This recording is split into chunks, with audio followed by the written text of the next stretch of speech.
आपण पाहणार कृषी उत्पन्न बाजार समिती संगमनेर तालुका संगमनेर जिल्हा अहमदनगर येथील कांदा बाजार व 19 जुलै 2024 रोजीचे आज संगमनेरमध्ये कांदा आवक 7,077 पिशव्यांची कांदा आवक संगमनेरमध्ये आली होती। आवक ही थोडीशी संगमनेरमध्ये सुद्धा वाढलेली पाहायला मिळाली।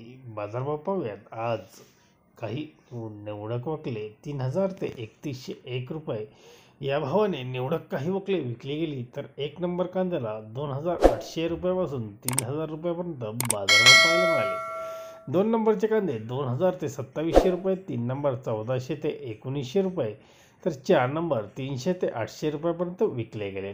टमॅटो मार्केट आज संगमनेरमध्ये 8,000 क्रेट एवढे टमॅटोची आवक झाली होती। बाजारभाव 1 नंबर टमॅटोला 900 ते 1,200 रुपयापर्यंत टमॅटोला 1 नंबर प्रति क्रेट बाजारभाव पाहायला मिळाले। 2 नंबरचे 600 ते 800 रुपयापर्यंत विकले गेले, तर 3 नंबर टमॅटो 200 ते 300 रुपये प्रति क्रेट बाजारभाव पाहायला मिळाला। धन्यवाद। व्हिडिओ आवडला शेअर करा।